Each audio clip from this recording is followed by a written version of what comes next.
Welcome back, everybody, to Fun in the Locker Room. Sean Rankel, Truett Carster, Liam Holloway, back at it again, covering everything in the world of sports. Originally on 89.1 FM, WXVU Villanova Student Run Radio, and we're keeping it going on YouTube. Thank you, YouTube, for sponsoring us and allowing us to do this. Thank you for the wonderful crew that they've provided us and support in all of this. We have a loaded slate for you today. Super Bowl matchup has been set. One that we, I think I speak for all of us, that we're not thrilled that these are the two teams, but this is it, and we got to do our job as the media and talk about it. I'm sure we'll do some playoff overview recap now that we are at the final game. And then if we have time, we'll see where it takes us, because when you're having fun in the locker room, you never know what direction it's going to go. So we might go NBA, MLB, college basketball is ramping up. We're getting closer and closer to March. I don't know if you guys want to talk about college football and how that, we can maybe just skip that. You all know how that ended. Fuck Ryan Day. But without further ado, we're going to get into the two big games that happened, and that was Eagles-Commanders and Chiefs-Bills, and they were two eventful games for very different reasons. I'm going to let my beautiful co-hosts kick it off here and give me their thoughts. Yeah, let's start with the less hyped and bigger blowout of the games that was this weekend. The Commanders, nice fun little story this season. Shout out Truett for picking them here and to see what they did. Did I really? Yeah. What? Why? Why did I do? I don't know. Wow. But the Commanders, nice little run to the NFC Championship game where they literally ran into an immovable force, which is the Philadelphia Eagles and Saquon Barkley, unfortunately. Talk about dominant performance. I mean, first touch, the dude takes off, makes four people miss, and takes it to the house. And, the Commanders looked like they were going to keep it close, but that first touch, Saquon, I mean, the game was over right then and there. Everybody knew what was going to happen. I saw about 15 tush pushes. Saquon was running all over the place. Hurts got in the end zone a bunch of times. They just couldn't do anything to stop him.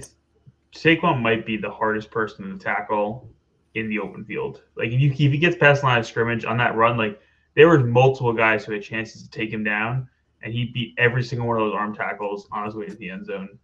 It really pains me to watch, but he is by far the best running back in the league. I think out of those four teams that were in the championship game, Saquon was the best player out of every single player. Best player left. Dare I say best player in the NFL? I think it's a totally fair take. Sorry, Ray. I'm sorry. I don't know how you can game plan for this team when, like we've been saying, you have to game plan for Saquon. Then you got a game plan for Jalen Hurts' rushing ability, which was on full display. He himself looked like a taller Saquon.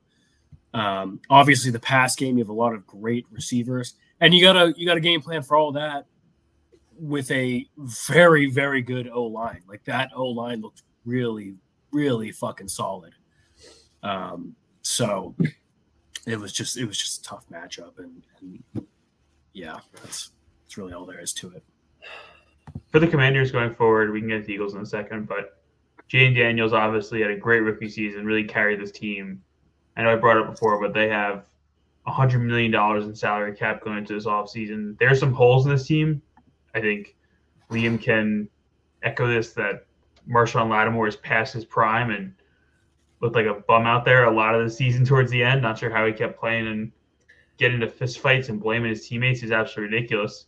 But they need a better cornerback, better defense, better secondary to fully compete in the NFL going forward. Yeah.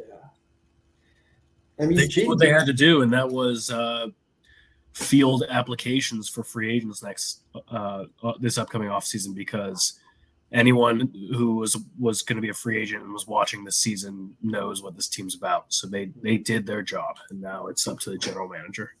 That they did. Jaden Daniels is going to be a star. Book it. Let's talk about the other game. Josh Allen, man. I don't think he's ever going to beat the allegations. It is the prime example of big bro, little bro. I mean, everything was going right. Chiefs didn't look that good, yet they still found a way to get it done. It's kind of crazy that we finished an era of Tom Brady where all of us said this was never going to happen again. This was a one-time historical run that his team went on. And it's literally just gone from the Patriots dynasty to the Chiefs dynasty. And similar to Tom Brady's era, there are going to be a lot of great quarterbacks in the AFC that are never going to get a chance to compete for a Super Bowl because Tom Brady / Patrick Mahomes in the way. Like Lamar Jackson, Josh Allen, Joe Burrow had his chance. Joe Burrow's the only one who gone to Arrowhead and beat him. Like, there are great quarterbacks that, looking back on in history, people are like, oh, why didn't he get a ring? And it's going to be because Patrick Mahomes was just that good. I think you put it very well, Rank. That is a dynasty that it is going to take a lot to beat. And, in this game, I really thought the Bills had it. It was a weird game for a lot of reasons. Like, Josh Allen started this, the first drive, he was throwing some dangerous passes that, he almost got picked off 3 times in the first drive alone. And then they really got methodical, and James Cook had a hell of a game. I don't know why people shit on James Cook or don't talk about him enough because he had a great game. But what was odd to me this game, how many QB sneaks did we see on 3rd and 1 and 4th and 1? I mean, there must have been 10 combined. It was very odd. Again, and I get that it's a very effective play. We saw that last year with a tush push. But one of the problems with that, it's a very hard play to officiate. And, there was a couple plays where I'm not going to, say what my opinion was, but there was no, clear cut bang, bang plays there. It was something tough ones to officiate. You got the crew chiefs coming from opposite ends, and one's, 1 yard, one's, it's just a very tough. I don't know how the NFL fixes that. In fucking tennis, you can see exactly where the ball hit, when they do the little AI replay thing. I don't know why they can't do that with football, but I mean, there was some 4th and 1, 3rd and 1 sneaks that ultimately decided the game. And it was just a weird game in that aspect. Yeah, true. Like you said, when it comes down to the ref's discretion, it usually falls the Chiefs' way, it just happens. I was surprised too that they were doing all these sneaks because they kept fumbling the ball, especially in the first half. There were 5 fumbles. Yeah. It was really hard to watch. They were having trouble getting the ball, but Kelsey was a no-show, and the Chiefs still won. Xavier Worthy, great game. D-Hop did his thing. Juju Smith-Schuster had a good catch and run even.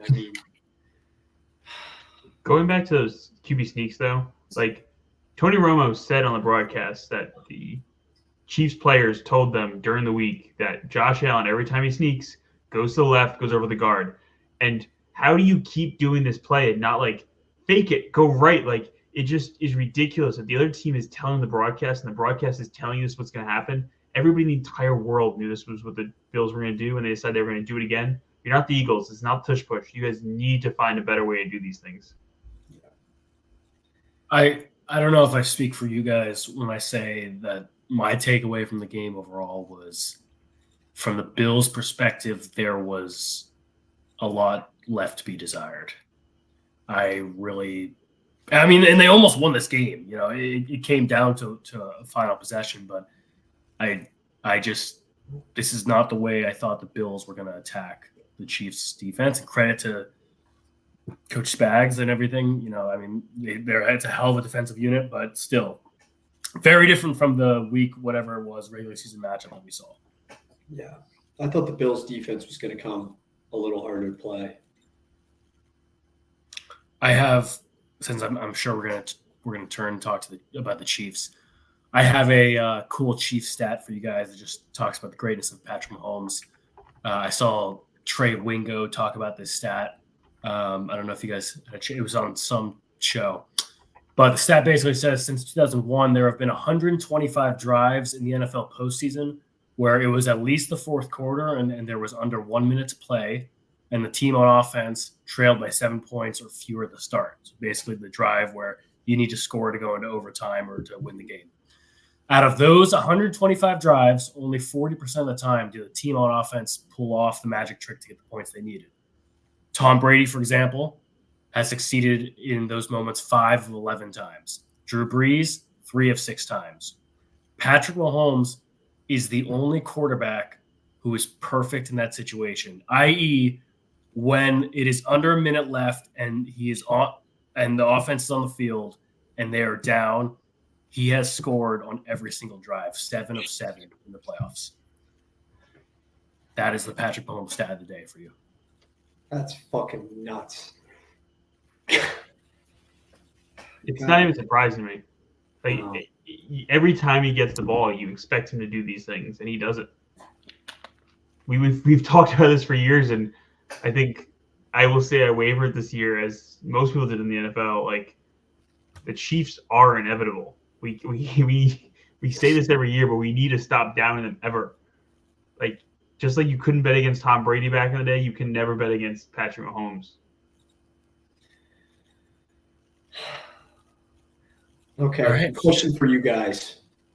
What can the Eagles do to win this game on the defensive side of the ball? What is their key? Not give up the big play, I would say. No Juju Smith-Schuster 40-yard completions, none of that. Yeah, I agree with Truitt to that extent. I think blitzing Mahomes does not work. Blitzing Brady didn't work. Blitzing Mahomes does not work. You need to get pressure on Mahomes with 4 guys passing and drop everybody back in coverage and hope and pray you can get pressure on him with 4. Mm-hmm. That's how the Eagles are going to win this game. If they can get pressure with a normal 4-man rush, the Eagles can win this game.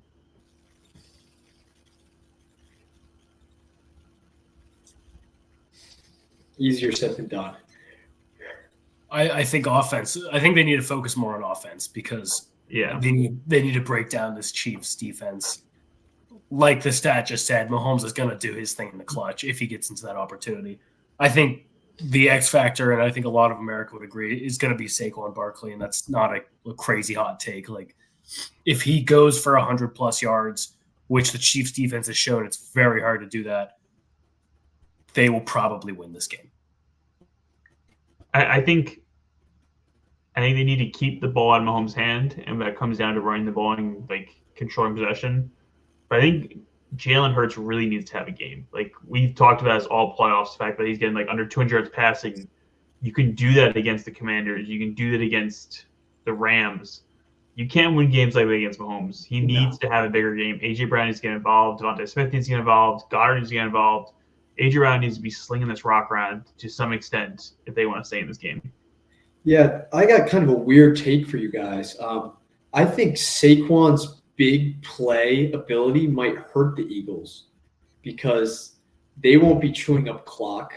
And to beat the Chiefs, you need to win the time of possession battle. Like you said, Rank, you can't let Patrick Mahomes have the ball. What do you guys think about that? It's an interesting take.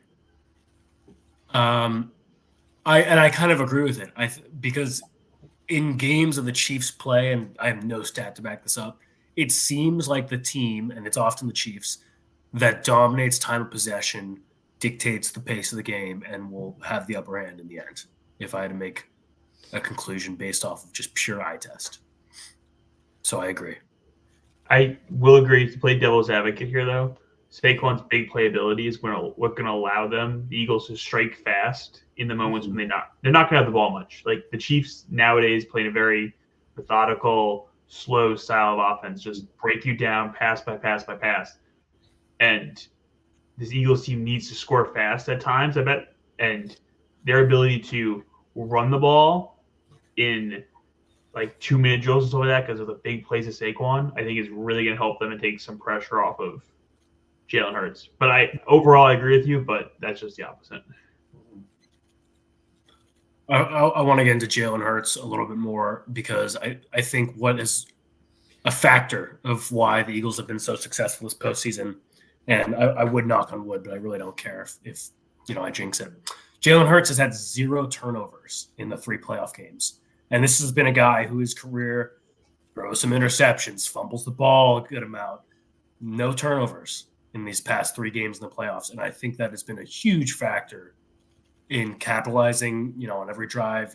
Like you have Saquon Barkley, but if your quarterback fumbles on your own 45, it doesn't really matter at the end of the day. So if Jalen Hurts has an early interception or an early fumble, you're going to see this Chiefs team really utilize that momentum, and that will be a big problem. That's fair. Yeah. If this Eagles team gets down early and you got to rely on Jalen Hurts, that's like – I'm sure somebody that said that they told Jalen Hurts basically the Eagles' margin of victory is so large, so as long as he just doesn't mess it up, the Eagles are going to win consistently this regular season. And there's going to become a point in this game when Jalen Hurts is going to have to do something, going to have to make a play. Can he make that play and not force that turnover? That's really what it's going to come down to. All I'm hearing is that he's due, and I really like the sound of that. Okay. I was just going to say for the Chiefs, obviously we know Mahomes and the defense they're going to show up.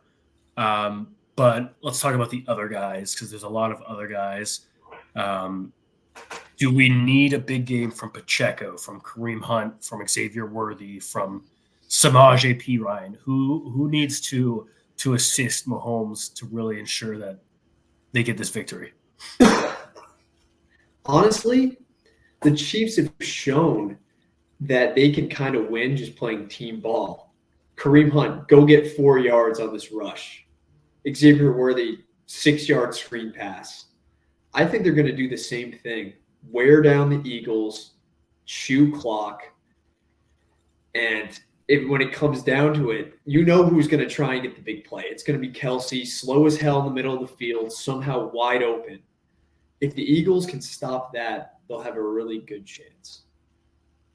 I feel bad for Pacheco because he's obviously not healthy still. He broke his leg this season. He's coming back because I think a really healthy Pacheco, as we've seen in the playoffs the past couple of years, really makes a big difference because he's a bowling ball running down that team. Like he just fights so angry and obviously not 100%. So I think this running game is definitely lacking to what this Chiefs had in the past couple of years.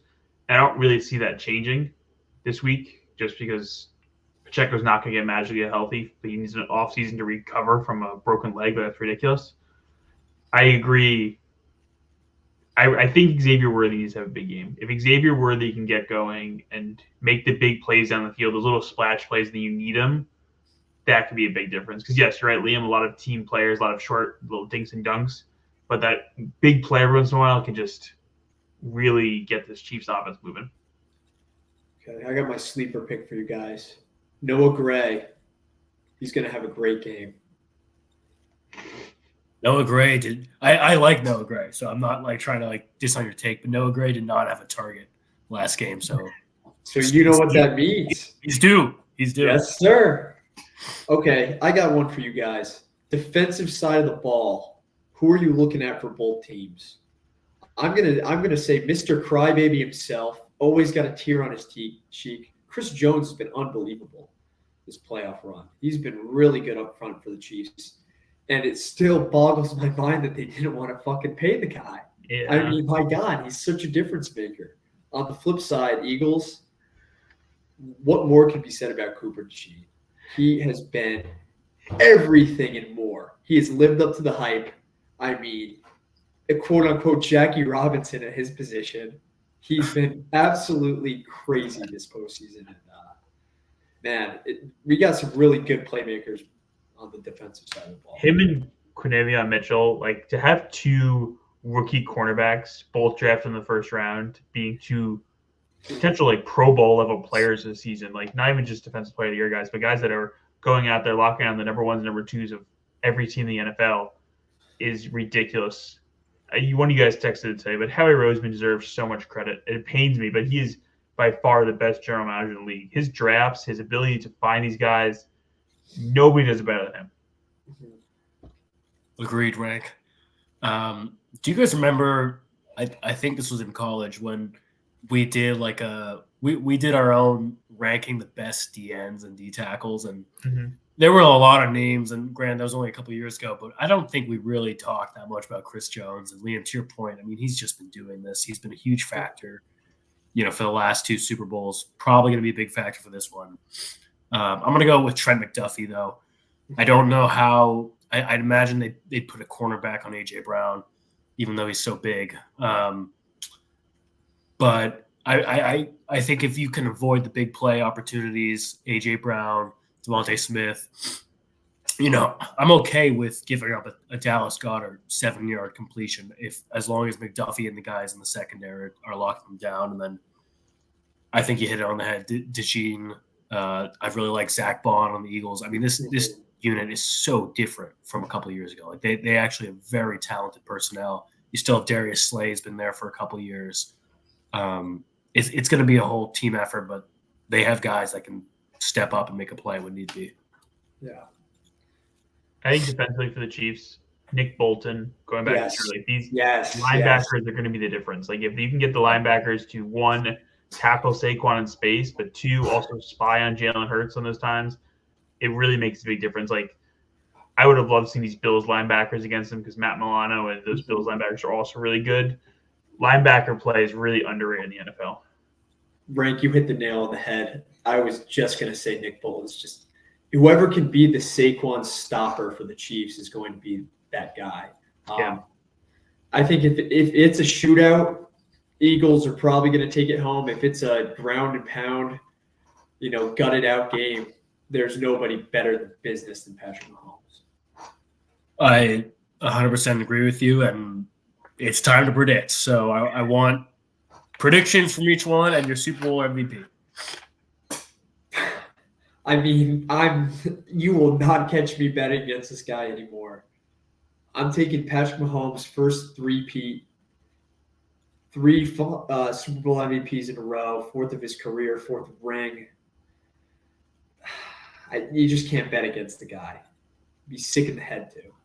Yeah, I have to agree with Liam. The Chiefs are winning this game. I want to pick somebody other than Mahomes winning the Super Bowl MVP, but I don't see why anybody would pick anybody other than Mahomes. Like I want to go Nick Bolton. I want to go a defensive guy, but I don't think the game's going to be that low scoring to the fact like a defense guy is really going to win this. It's got to be Mahomes. It's Mahomes magic time. 3-peat, ridiculous. We're going to squad ride, and maybe you guys aren't happy that I'm joining it, but we're squad riding Mahomes or squad riding the Chiefs. I do have a question, though, because there's been a lot of big deal, about this 3-peat. So does the NFL history books, do they not recognize the Packers 3-peats? Like, how does that work? Because I'm seeing all these things that the Packers did it twice. I think anything before the Super Bowl era, like there was the NFL and the AFL, and they merged in like '66. I think anything before then, like, isn't really counted. Like you can call it, but typically just called Super Bowl titles, and those wouldn't be Super Bowls. Got it. Okay. Is it really a 3-peat if there's 4 teams in the goddamn league? Like, come on. Yeah, awesome.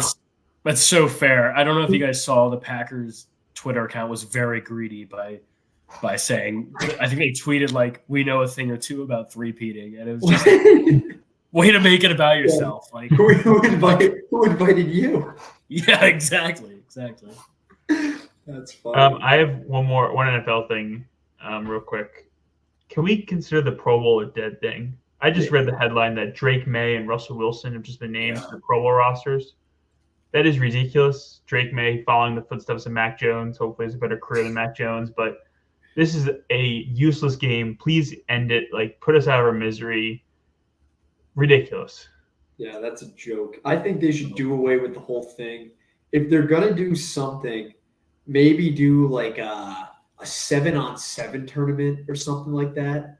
You draft the team. I don't know, but football is too physical for them to be doing an actual all-star game. So nobody wants to go down to it. After the season's over, like, but you can't do it in the middle of the season because it's the NFL. But like, it's just nobody wants to go down and do that. I hammered this like last show or the show before. It pisses me off that, right, to your point, Drake May is going to get a Pro Bowl, season on his resume, and there's going to be no asterisks or anything like that. He was a replacement. It's just if you're going to go like 5 roster spots deep, I'm copying JJ Watt's tweet. He said if you're going to go 5 roster spots deep, you might as well call it the participation because that's what it is. It's stupid, and it's. I'm only happy because Jackson Smith and Jigba got in as an injury replacement, and I thought he got snubbed. But it's stupid for that reason. I'm not going to tune in for the dodgeball or the accuracy. I mean, that's a cool idea, but like, it's still in Hawaii too, right? No, it's in Orlando. Okay, when did they? I don't know. I don't really follow the Pro Bowl. I got a question for you guys. Stupid. I think this would, and I've seen this floating around a couple of years ago. I think this would be a fantastic idea. 2 worst teams in the NFL play each other for the number 1 pick. I love that. Love that idea. So winner? Why not? The winner gets the first pick, or the loser? Winner gets the first pick. Yes. Okay. In this situation, winning is incentivized. You can't change. That makes sense. Okay. Have we ever seen like the last regular season game, like be of the last week be between 2 teams that like are getting the number 1 I think pick? it'd be hard to because they typically do divisional matchups. Yeah. And it'd be really hard for the worst 2 teams being in the same division. Not impossible, but hard. That's true. I know, what was it? The Texans ruined their chances a couple of years ago, but they ended up getting CJ Stroud, so it worked out. Yeah. Liam, your football team is the last football team with an open head coaching spot. Any insight on who the next Saints head coach is going to be? I got a notification from ESPN. Who was it? Cliff Kingsbury. He opts to stay with the Commanders. And to be honest, I was kind of happy. Liam, you know the meme from Fresh Prince of Bel-Air where it's like, why don't he want me, man? Why don't anybody want me? I mean, I completely understand why. We have a terrible, terrible GM, an awful roster right now. I mean, everybody's hurt. We have way too much money on the books. We're paying a lot of guys that shouldn't be getting paid. I just hope whoever comes in can effectively tank and land us Archie Manning. So do you think that the guy is just going to come in just to get fired? Because he's going to go, hey, dude, fucking Gerard Mayo, that's what happened to him. I mean, like, no wonder no one wants this job. I mean, fuck. Hire Mike McCarthy. He can go down there. He's done great things with the Cowboys past couple of years. I mean, to be fair, he gave us one of the best wins that I've ever seen. So I wouldn't be too mad about that. He's already won a game. I don't know. I don't really care at this point. I'm completely tuned out. I just want baseball season to start. So everyone give me your grade rating for each position hiring. Let's go Ben Johnson Bears. What do you grade that? A+. I think Ben Johnson's gonna be great with the Bears. I think the Bears need a good offensive mind to finally turn this team around. I'll give it an A. Good for the Bears, but Ben Johnson, you're kind of a pussy for going to a division rival. It's really, really soft. Can you call him a pussy for taking a promotion though? Like if he went and was the offensive coordinator, it was a lateral move. Go to another team, not in the division. I mean, you're going to get spanked by the Lions for years to come now. Yeah, he did willingly choose that. Yeah, I'll give it an A as well. Aaron Glenn, Jets, another Lions coordinator. A+. Former Jet, wanted to be the Jets coach. Love it. I hope he cleans house, gets rid of Rodgers and that diva, the whole thing. I hope they give him some time in New York because I think he could really build something there. I'll give it a B+. I think out of the coordinators to take this job, he's the best one fitted for this job. But I really think the Jets needed a grown-up in that building, a real coach who has NFL head coaching experience before to come in and do this. Like Mike Vrabel would have been perfect if they would have gotten him. I think Aaron Glenn's the best of the coordinators they can hire, but not the best guy for the job. I completely echo Rank's thoughts there. You need someone like this is not the type of job you want to take if it's your first rodeo. Like you need someone that's in this position. Robert Saleh had never been a head coach of an NFL team, and we saw what happened there. And Rank, let's perfect segue to Mike Vrabel, New England Patriots, was a linebacker there for a long time. What do you think about that? This is the best hire in my mind out of the cycle. You have a guy who has been to the AFC Championship game, has done it, and going back to the team he grew up playing for. There's no better hire in the NFL. This is an A, whatever you want to call it, A++, best hire in the offseason. It really makes me wonder why they didn't hire him a couple of years ago. You mean last year? Was he still with the When Titans? They had a chance to hire him, and he went with the Titans, or they didn't want him or something. Well, because Bill was there. I mean, Bill was out though. Like the writing was on the wall. I would have done it a couple of years ago, but good for him. Gets to, coach his childhood team. Kind of sucks for Mayo though. He got done so dirty. I know Pats fans didn't like him, but their ceiling was 3 wins. What the hell were they supposed to do this year? Yeah. Why hire the guy in the first place if they're just going to fire him after one season? I don't get it. You're literally being hired to be the scapegoat, and it's just coaching in professional sports in general. Just thankless job, honestly. I'll go with an A. Let's go Pete Carroll Raiders. I'll start with this one, if that's okay with you guys. I'll always love Pete Carroll. He was there for so long and part of one of the greatest periods of Seahawks history. I don't really get it, to be honest. This is a rebuilding team. Pete Carroll is going to be the oldest coach in the league again. It's really a head scratcher because when you're a rebuilding team, you probably want someone that's very in touch with the players coming into college. That's why Pete Carroll was so good, because he came straight from USC and he knew who to draft. And we drafted legendary players.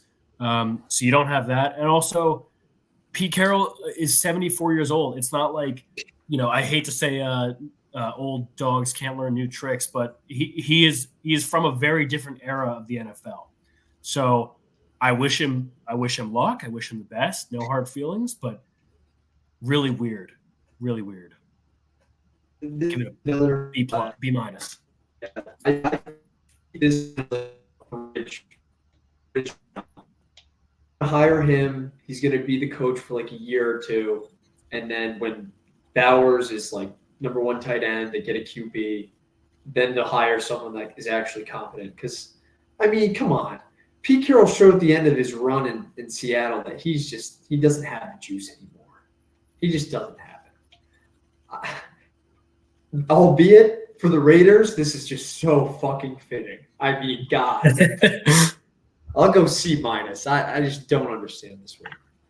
A quick comment from our loyal listener, Pat Costello, in the YouTube comment section. He said, respect Pete Carroll for his love for slot receivers and slot men. Pete Carroll does have a love for those. I do agree that I think it's a weird move. I think it comes down to who he hires as coordinators. Like, if you can hire Pete Carroll to come in here, change the culture, get young coordinators in here who he then can, give the reins to as he moves off in a year or two, that's the only way that works.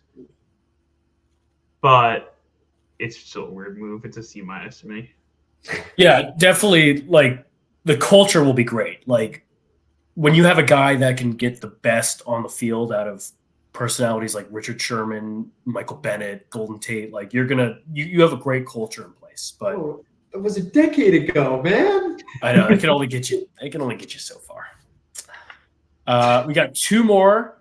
One, this guy has been. I don't know anything about Liam Cohen, so I'm not gonna I don't know anything about him football wise, but everyone has been clowning him for his Duval that he did during his press conference. That was so cringe.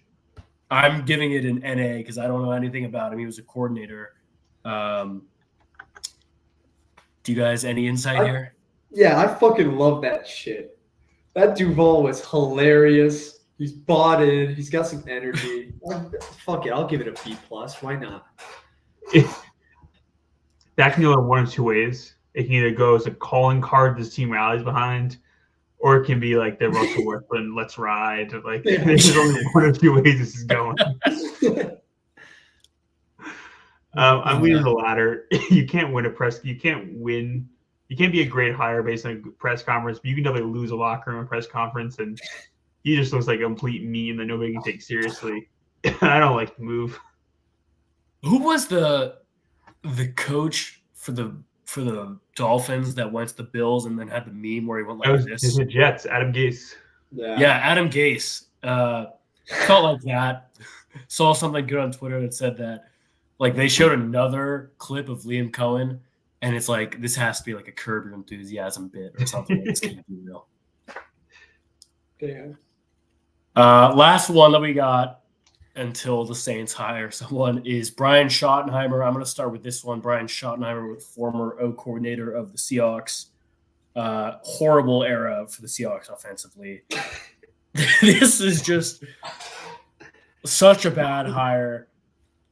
You know, I would have preferred it if Jerry Jones hired Deion Sanders, like, you know, just to create some stir and excitement. This is just weird. Jerry Jones was saying some weird ass shit too, like really weird shit. Fitting, on brand, I'll say. Jerry Jones was like, "Yeah, I trust him to call better plays than Ben Johnson." No, what?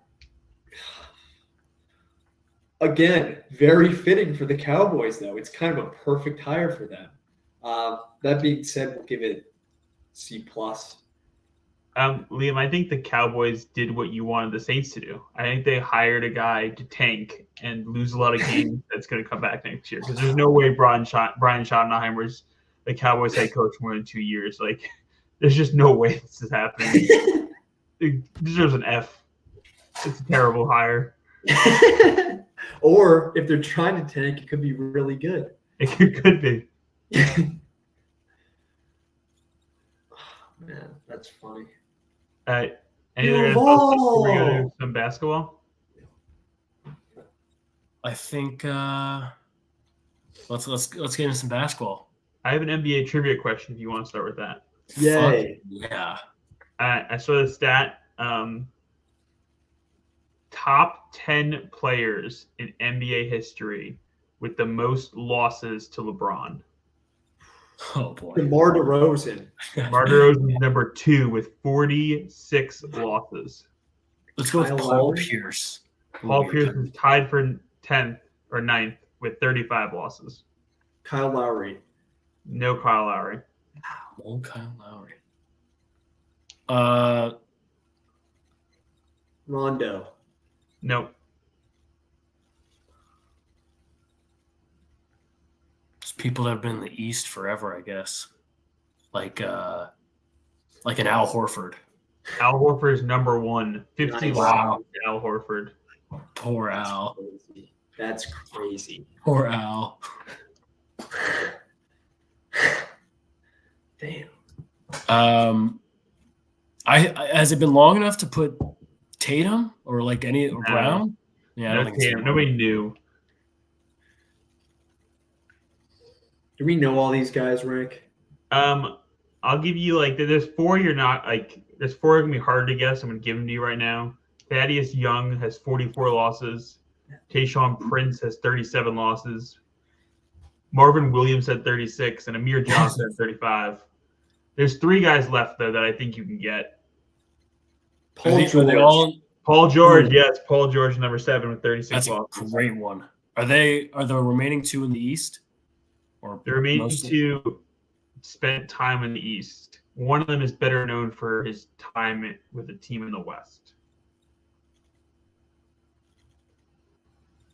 I'm gonna go with Kevin Durant. Nope. But a Warrior is on this list, or a historic Warrior, not a current Warrior. Iguodala. Iguodala Yes. is number 4. He's getting his jersey retired by the Warriors. He deserves that. Deserved. Very deserved. He does. He only held LeBron to 36, 14, and 11. So And last on the list, or last person that you guys can name, is a former center of the Toronto Raptors. Is it Valanciunas? Valanciunas. Oh, Yuck.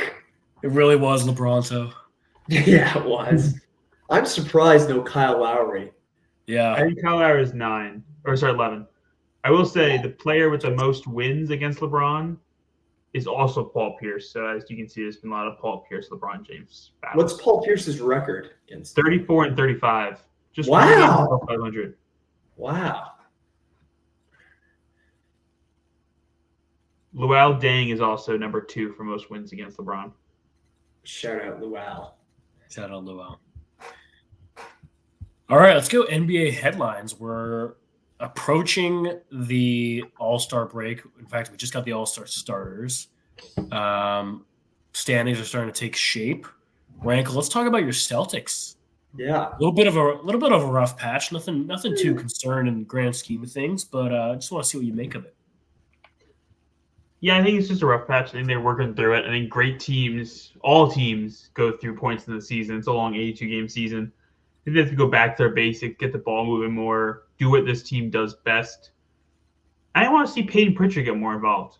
I need him to start shooting up threes, like with the shots you don't expect him to make, that he's just going to make somehow. Bring some life back to this team, a little excitement to get them through this like mid-season blues. Right? Did you see the report that came out that Peyton Pritchard requested a trade in 2022 when you guys signed Malcolm Brogdon? I did not, but I'm really glad we didn't trade him. Yeah, that's a very interesting. I mean, it worked out for everybody involved, but Yeah. very interesting. I agree with you, Rank. Celtics don't have anything to worry about. Not right now. I'm gonna quick segue into the let's get into the Jimmy Butler saga. This has been such an interesting episode, and I saw something on Twitter that I think I gotta share with you guys. Do we have to apologize to Andrew Wiggins and Kat? No. Okay, that might have been Absolutely not. Absolutely not. No. I will say Jimmy Butler is a great player who demands the most out of his teammates, but I can guarantee you when he's like doing this bitch ass stuff and not playing, his stick probably gets old really fast. Like you don't want to listen to him complain about you when you're like, yeah, you haven't played half the season. Like you can lose a locker room with guys like Jimmy Butler, but when he's in his prime, he had every reason to be as grumpy and pissed off at his teammates as he wanted to be. It all trails back to the Philadelphia 76ers not paying. I mean, I think what we got going on here is there's very few organizations in the league. I'd probably go Heat and Spurs that they will never put a player above Pat Riley and Erik Spoelstra, and that's just how it is. And it's shown that it leads to success. And Jimmy Butler is aging, and he's expressed his frustrations, and Pat Riley is not going to put up with it. And I don't know if you guys saw the other day, they said they were going to start Hayward Highsmith over Jimmy Butler, which, I mean, yeah, that's insulting, but it's also like, listen, we have a team culture we have to maintain. We have an image that we need to maintain.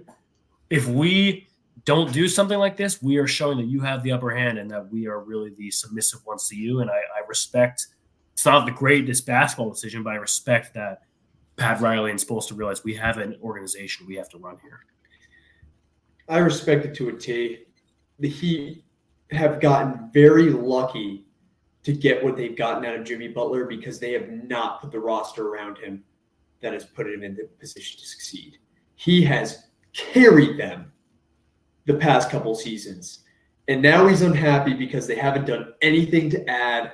They haven't done anything to win. And honestly, rightfully so, he should be upset. He took them as an 8 seed, beat Giannis, beat the Celtics. I mean, come on. He made 2 finals with this garbage-ass Heat team. And they haven't done anything to repay him. They didn't get Dame. They didn't get anyone. I'm really happy about Pat Riley's decision. Like, this is what NBA owners, NBA GMs need to do is stand up to these players because it's gone along far enough that these NBA guys are coming in here demanding all these stuff and doing all this stuff. The team need to take some power back, and I'm really happy it's happening. Right. Well, I 100% agree with you because I think out of every league, the NBA's got a player mobility issue. So I 100% agree with you. I don't think Jimmy Butler was the right guy to make an example of. That's fair. To echo Liam's point, Yes. because he has never really had a second star. To Liam's point, he's carried them to 2 finals. Now, he's 35 years old. I totally understand why the Heat are going to be like, we got to build around Bam, Hero, whatever. But this wasn't the guy to make an example of. There were far more stars that they should have done this first. They wasted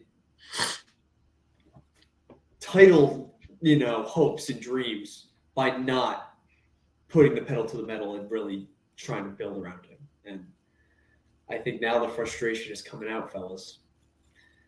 I'd be upset too. I mean, come on. Jimmy's given all he's gotten, and he hasn't gotten anything in return. He really hasn't. On the other side of this, though, I don't know where he ends up. I was looking at mock trades today, and it is so complicated now in the NBA to get these contracts worked out, to get these guys to start teams. The Suns, to get him, would need to get rid of Beal and somebody to take Beal, and it's just a nightmare trying to work out a trade here that I'd be very curious to see what team is willing to give up what's going to be asked of them to get him. Did you see the mock trade to the Mavs? Yeah, and I hated it. It would be better. Yeah, because we give up our whole depth. Yeah. And at this moment in time, I would rather have PJ Washington on the Mavs than Jimmy Butler, even if it was a 1-for-1 trade. 100% agree with you. Yeah. And we'd have to give a PJ Gafford a first. Oh, man. I'll say this, though. If he manages to sneak his way onto the Warriors, Andrew Wiggins, come be a Maverick. Let's weasel our way. Let's weasel our way in there. Sneak it.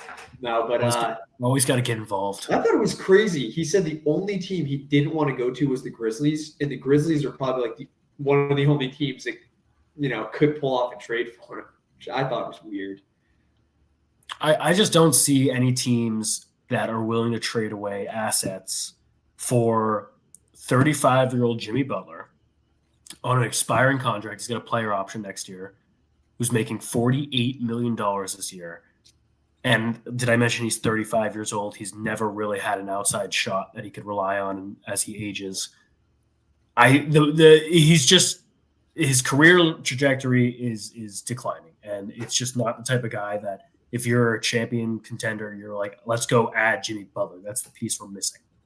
I think it's the opposite true. I think it's guys or teams that have a star player who's maybe towards the end of his career or something like that and wants Jimmy Butler there. If you told me the Warriors and Steph Curry said, I want Jimmy Butler, that is a team I could see him going there. The Bucks also. The Bucks decided to get rid of Middleton and bring in Jimmy Butler because that's what Giannis wants. Another spot there.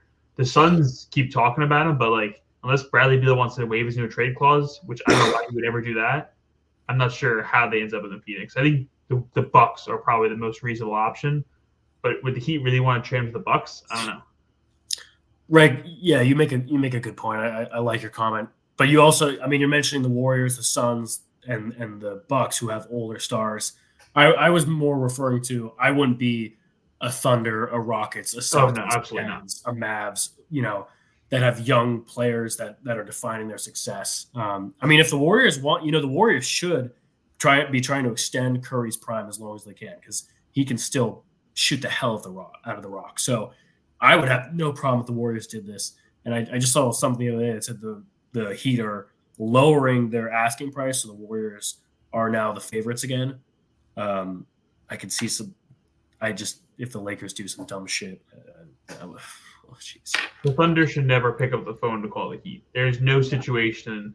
The Heat would need to give them first round picks and Jimmy Butler to take that contract off, and he would. No way the Thunder should ever do anything like that. No. I want to talk about another team that may do some shopping.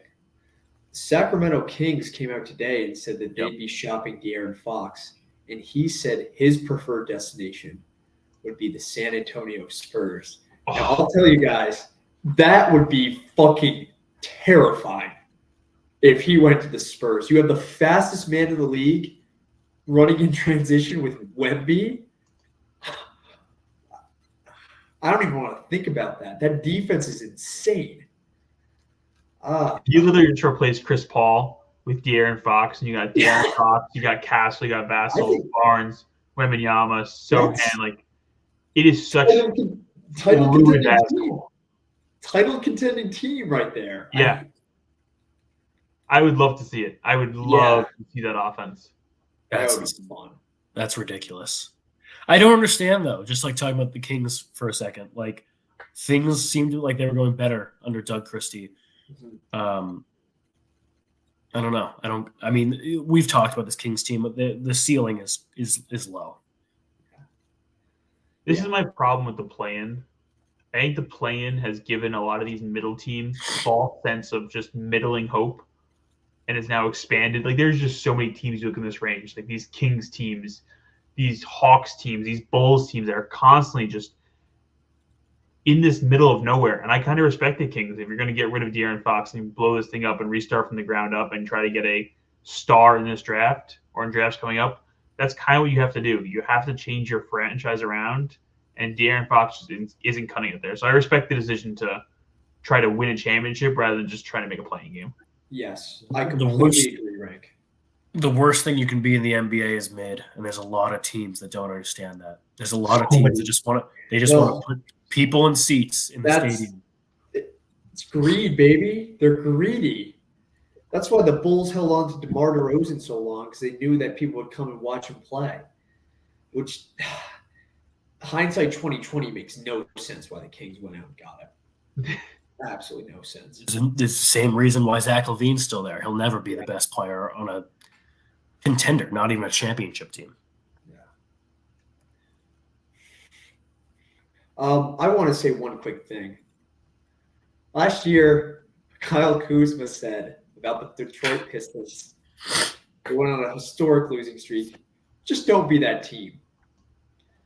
Pistons right now are the 8th seed in the East. The Washington Wizards have won 6 games the whole season. Just want to throw that out there. Kuzma, if you're listening, we're not coming to save you. Dallas is not going to call. So, enjoy your time in Washington, buddy. Did you see that Jordan Poole said that he thinks he should be an all-star? Yeah. I don't know if you guys caught any of the game last night, but we played the Wizards.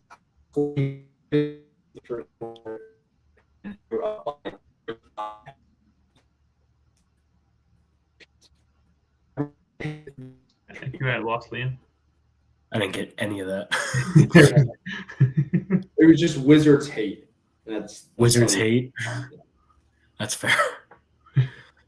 Yeah, the Wizards, they really suck, and it's the team that I would like to not see Cooper Flag go to. Yeah, oh, please not. NBA won't do that. He's going to be a Sixer.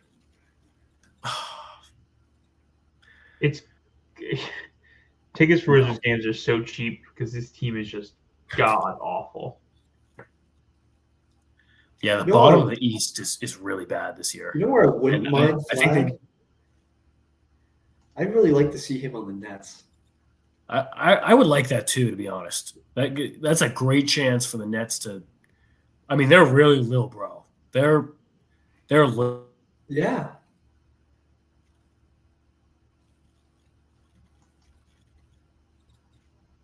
True. We lost Joe, but Cooper Flag to the Nets.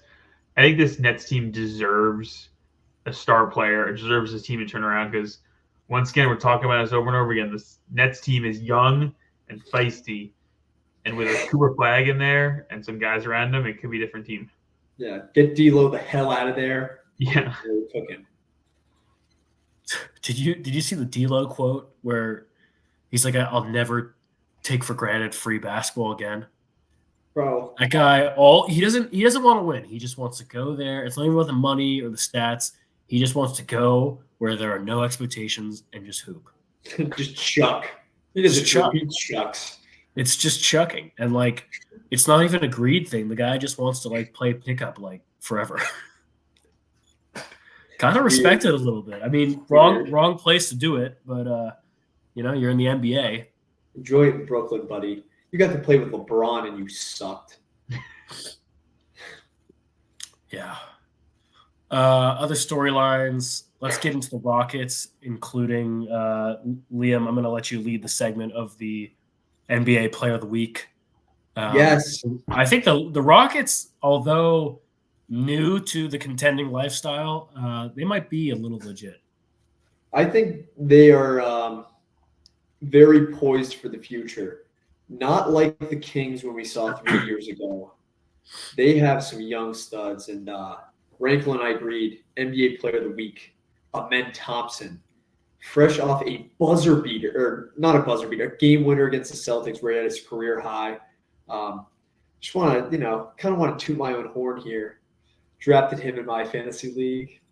So he's been absolutely unbelievable for me. But this man is an alien on both sides of the ball. Defensively, he looks like just a more athletic Ben Simmons on defense. It's crazy.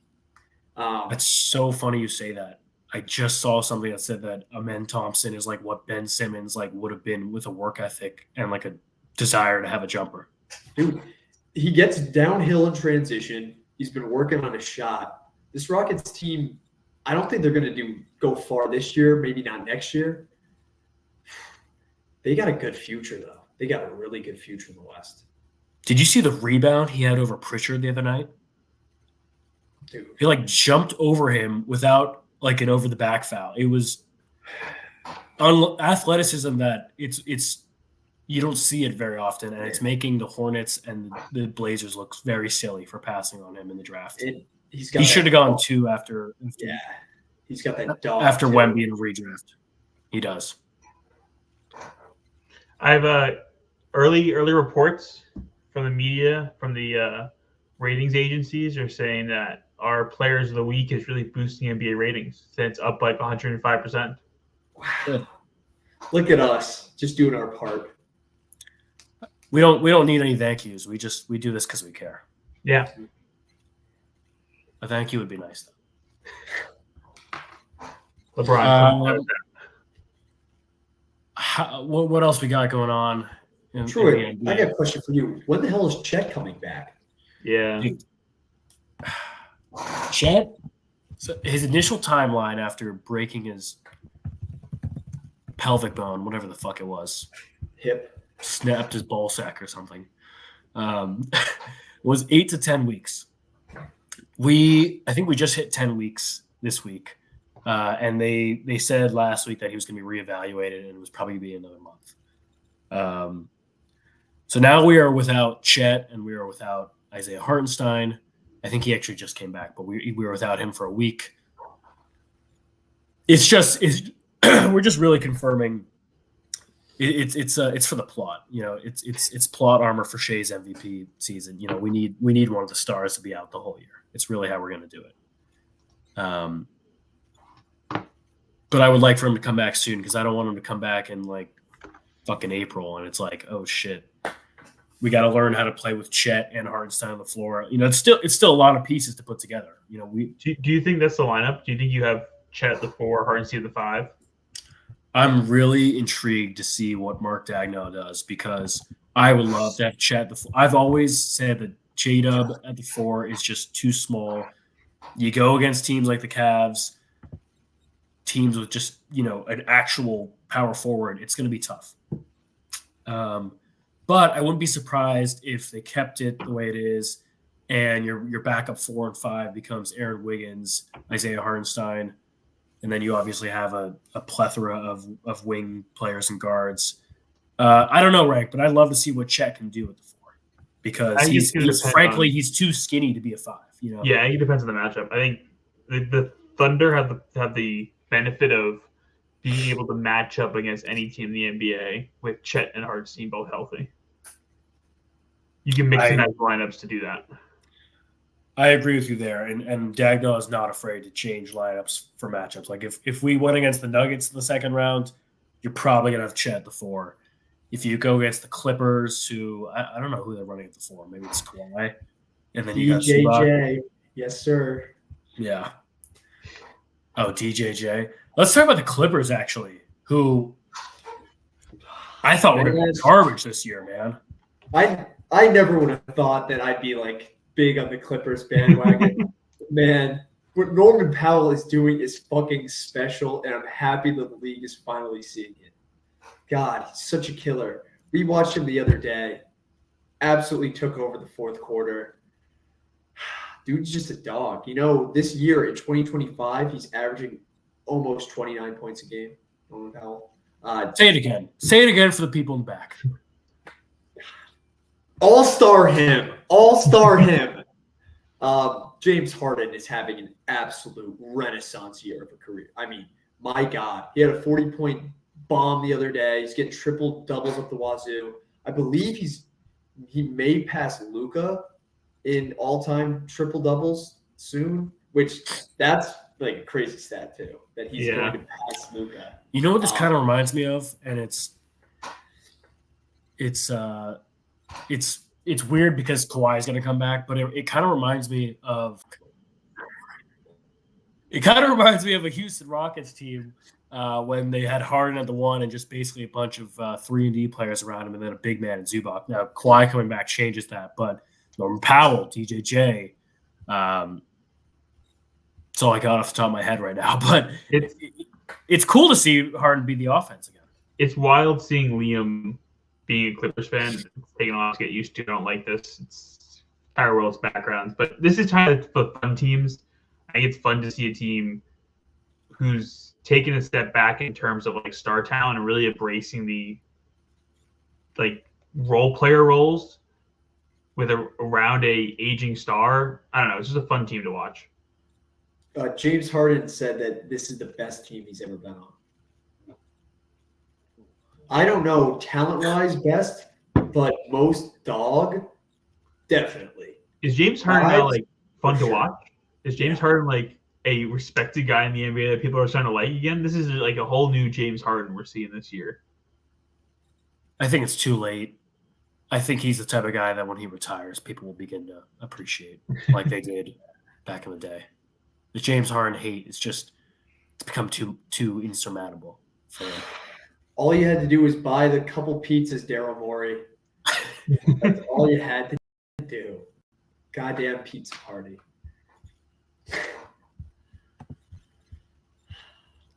People forget that Liam was in the room for that. He was on the ground. Daryl Morey promised James Harden pizza parties every Friday. I was in the room for that. It's so easy to Daryl do. Morey is a liar. Give the man his pizza. The NBA is a meme. The NBA offseason and like these players, it's ridiculous. It's ridiculous. I saw a tweet that said the NBA is the equivalent of like the Real Housewives, but Yeah, it is. I love it, dude. I'm addicted to the NBA. I love it. Yeah. Any NBA stuff for your MLB and the Hoops Grid? Yeah, I got one thing for you guys. Right now, Shea's my MVP, but Jokic is having the best season maybe ever. I 100% agree with you. Yeah. I've kind of accepted I think they're going to give it to Jokic because he's just having a fucking incredible year. Like, maybe statistically the best season ever. I think it is the best season ever. I don't know. And I said this the other day. I think Luka, Shea, and Tatum are all going to retire without MVPs because they were just in the same era as Jokic. I think Shea this is the year he wins it for the fact that Jokic won a bunch of them as the best player on the best team in the NBA, and Shea this year is the best player on the best team in the NBA. And I don't think the Nuggets can catch the Thunder. I think Thunder are going to run away with this one seed in the West. I think that's going to give Shea enough ammunition to get that MVP. I agree. I don't think Shea's a better basketball player than Jokic, but the shit that they did in the past with Embiid and Jokic, giving people catch-up MVPs for the year prior, set it right. Shea deserves it this year. He is the best player on the best team. They would not be where they are now without him. He deserves it. No need to bullshit. Enough said. All right, Rank, what do you got MLB-wise? Not much. Ooh. Off season going around. Me and Liam were discussing Pete Alonso stuff before this. Yeah, what's happening with that? So apparently Steve Cohen came out and said, and it's been rumored that the offer Pete Alonso's offering the Mets for him to sign there includes if he were to opt out, the Mets would still owe him money. Do you see that, Liam? That Yeah. if he opted out of the contract, the Mets would owe him more money, which is ridiculous.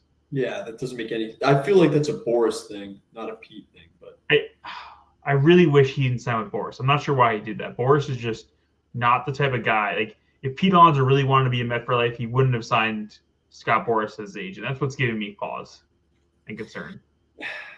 it's really odd too how Boris has this reputation as like, oh, the best agent, but he never gets his guys the best deal. They always take less money than they should. It doesn't make any sense to me. I don't know. I think the past two off seasons have really like amplified this, and people were thinking he got flipped when Soto signed, but anybody could have gotten Soto that much money. It's not a Scott Boras thing that Soto got paid $600 million. Like, I really hope the end of Scott Boras is near because he ruined MLB for a lot of people. He really has.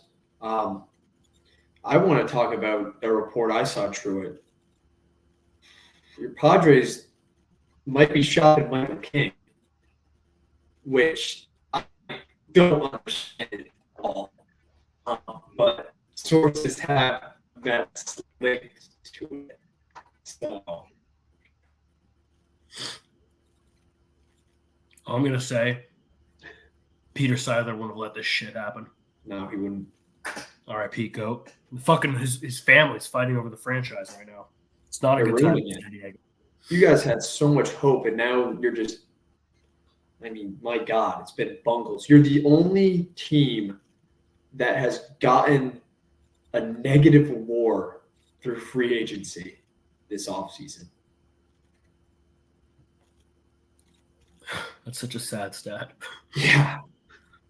For a team that should be contending with the Dodgers. Dude, the Dodgers legit broke us in the playoffs. They legit broke us. They pillaged us. They bent us over and fucked us. And now they're stealing from us. Roki was supposed to be ours. I'm sorry, man. I need another surprise season like last season. I need Fernando Tatis to become the best player in baseball. That's what I really need. It's possible, man. I need Xander Bogaerts to fucking die. Sorry, that was dark. You learn all the ups and downs of baseball, sure, in these first couple of years of your fandom, and you've had more ups than me and Liam have had in our lives as Mets fans. So, are you saying I'm due, Rank, for some downs? Yes, you are. True. No! That's the beauty of baseball is that, though. You could be the Mets. You could be shit for Rank and I's entire lives, and then boom, 2015 happens, and we make a World Series. That's just baseball, man. And then you suck for a while, and then you have a season with no expectations, and then have one of the best seasons of your life. Yep. That's baseball, man. And the best team rarely wins. That's why the power of friendship will overcome the Dodgers. It's bound to happen. As they say, you got to believe. We just got to re-sign Candelita. I need Candelita rapping in the dugout. Yes, I agree. I don't think they're going to sign him, though. No, they're not. They shouldn't, but... Yeah. Oh, we were talking about this earlier, but we lost Profar. That sucked. True. I think you guys got the absolute best out of him. He is not going to have that type of season again. I can guarantee it. No, he's not. It was just fun. I know he sucks, though. I know. We had the sexiest outfield in sports. Profar, Fernando, and Jackson Merrill. So sexy. Excuse me one second. Concerning.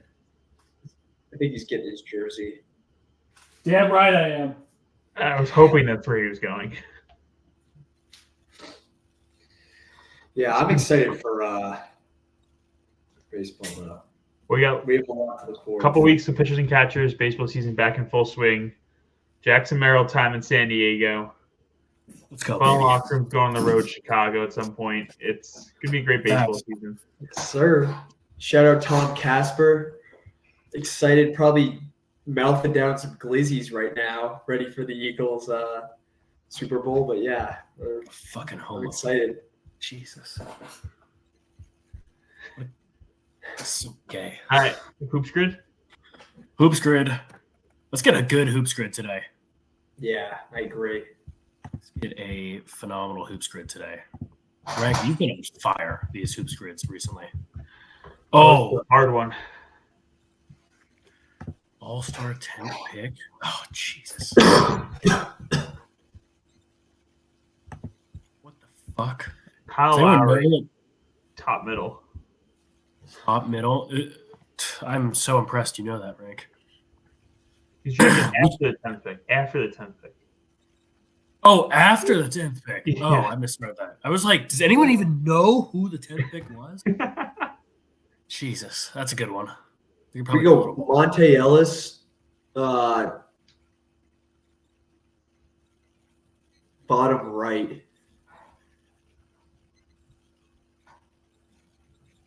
Nice. Yeah. Whoa, 0.22. Yeah, we could get a lot of diamonds here, actually. Shelvin Mack ever get an All-Star appearance? No, unfortunately not, because the league was kind of blackballing him. So he wasn't. Did he ever average? Would he have had enough 1,500 points? No, that's almost 20 points a game. No way. Oh. Try out bottom middle. Can we go Chris Kaman? Cayman. Ooh. 40-point game. playoff. Bottom left, Peja Stojakovic. Oh, you Ooh. love him, Rick. Oh, Oh. Can we go How many fouls? Antoine Jameson?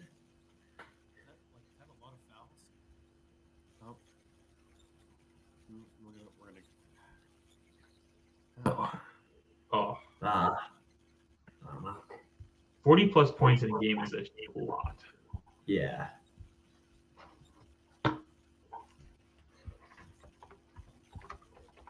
PJ Warren, bottom left. Oh, let's try Warren. Oh, damn. Can we go middle? Roy Hibbert? Middle? Yuck. Oh, Jamal Murray, bottom left. Jamal Murray. Nice, Rank. Frank. All right, let's get Kyle out of there. I want to get all diamonds. He's just the weirdest all-star you can think of. There you go. There you go. Ew. Can you do Kyle Yo. Lowry, top right? Yeah. There Nice. There you go. Oh, I'm feeling really good about Middle, this. can we go like Joe Dumars? No. What about How many Marcus steals Walker? is that? Like, it's Can gonna we be go steals. Bernard King, top left? Rank, where do you pull these out of? Knicks Oh. legend. I think he was drafted top 10. Did he get enough steals, Liam? Try it, yeah. No. Can we go Mark Aguirre, middle? No. Who is really swiping the ball like that? What about Mo Cheeks? You want Mo Cheeks? Yeah, I want Mo Cheeks. Greedy. Ah, you ruined Damn. it. LaMarcus Aldridge, top left. Nice. Oh.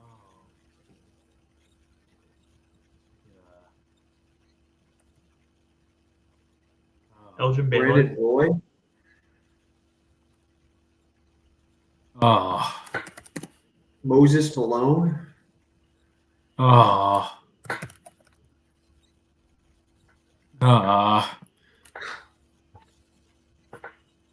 Oh, wait. How about this? Nice. Oh, Wow. yuck. No, not Dwight. He was Steve Nash. Oh, tried Kid. No, Kid was drafted. Sam Wow. Jones. Hmm.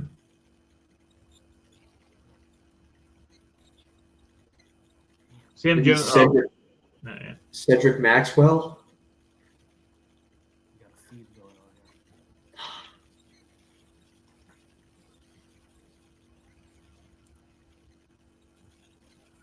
Try Brunson. Hmm. Good shout. Damn.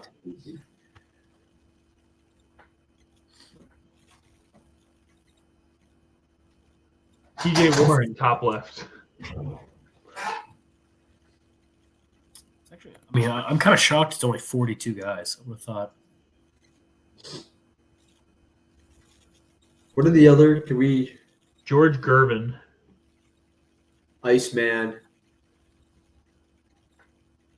Ew! What a bad photo.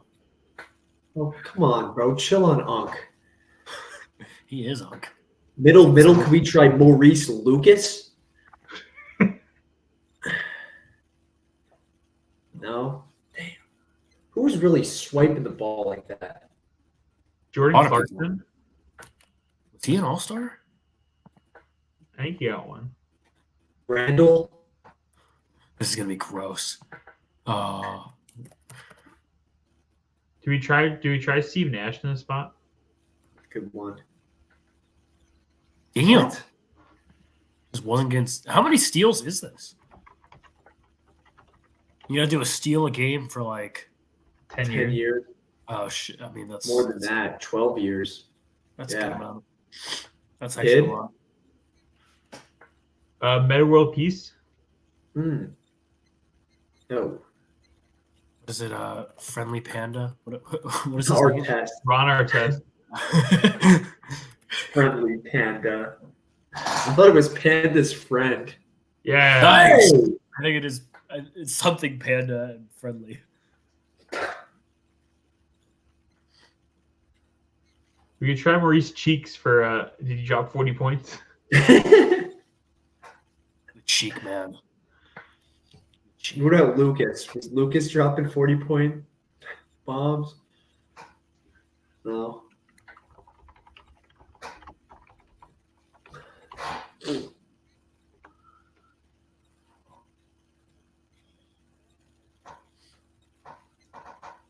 What about Chris Bosch?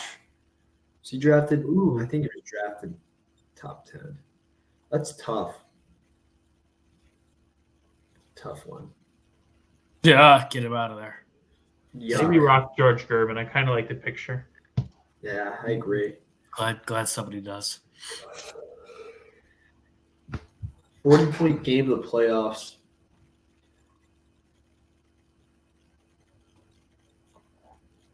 Try Bob Dambridge. Who? Play for the Bucks. Who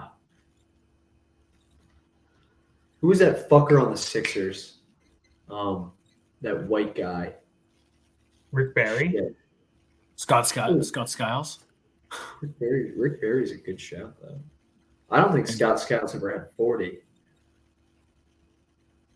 Where are you, Rick? Hey! There you go. Good shit. Where were we percentage-wise? 88. Okay. Solid. That's it. All right, you guys ready for some birthdays? So excited. We got some good ones today. Let's go. All right. Starting off in baseball, Brian Hayes, third baseman for the Pirates. Happy birthday to you. Hunter Renfroe, legend, turns 33 today. Going down the list, we got Lyle Overbay. I know Rank remembers him. Lyle Overbay, legend. And we got some other old legends. Jermaine Dye turns 51. And a great Detroit Tiger, Maglio Ordonez, turns 51 today as well. Shout out to Maglio. Let's see what else we got. A guy by the name of Tyoshi Sinjo. He turns 53. Happy birthday to Yoshi. Yoshi turns 53. That doesn't Happy sound very. birthday to him. That's not All right, very going close over to to me. basketball. The future Hall of Famer, Amani Bates, turns 21 today. Isaiah Wong turns 24. Shout out to PP. We just talked about him. He turns 27. Mr. Pritchard, happy birthday. Wow. Big That's birthday. awesome. Hot Make a West, half-court too. shot for your birthday. And of course, another guy we talked about today. Give me Iguodala. He turns 41. Wow, old. He's really unk. Yeah, we got On the day he gets his number and jersey announced, is his birthday. Big day for him today. Big day. Big day for him. Tony Delk turns 51. Legend. Greg Popovich. Happy birthday to one of the best coaches ever. Turns 76. 76 years young. Hope he's is he recovered yet from his No, he's still out. I don't know. Did he have a prayers and stroke or wishes to something? him? Yeah. It's hard. Awful. Moving over to football. This can't.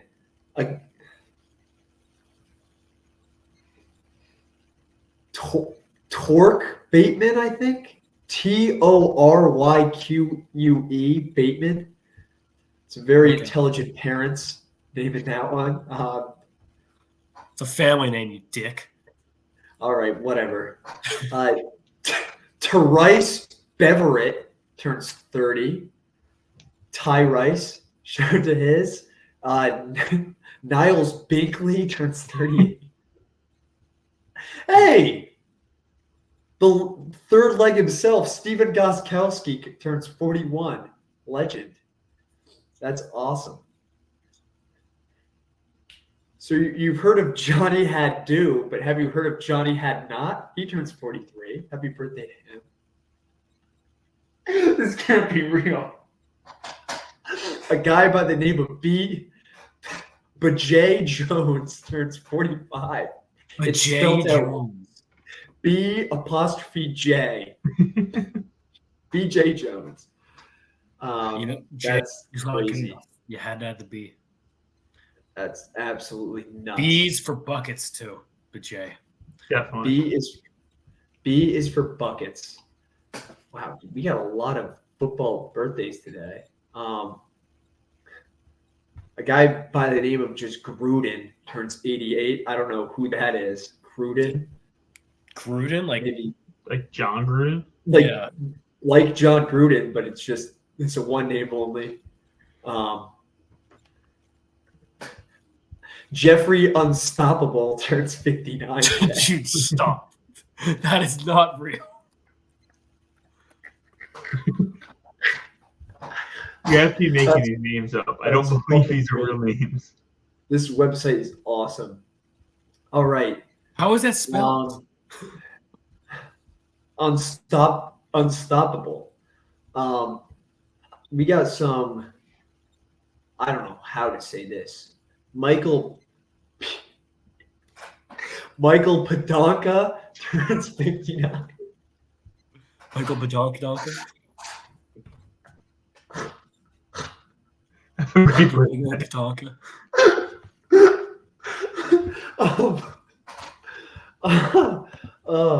That one's good. Happy birthday to Mr. Padonka. We gotta have some good ones.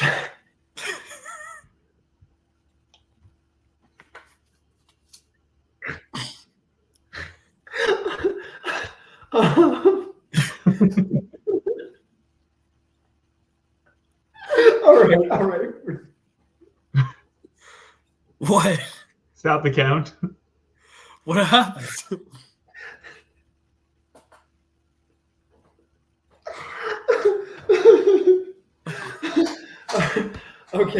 Okay, we're reeling back in. We really can't top that. We would end on that note for the birthdays. Yeah. Like, more birthdays would be wrong to Badonkadonk. I agree. Shout out to Badonkadonk. That's my goat there. Happy birthday. Happy 59. P-Donk. That's awesome. That's awesome.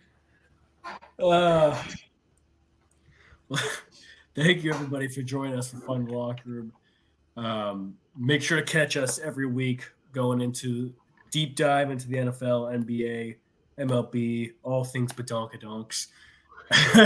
Make sure to incorporate it into your life. Fun in the Locker Room is universal. Wherever there's a locker room and some buddies, you can have some fun. We'll see you next time.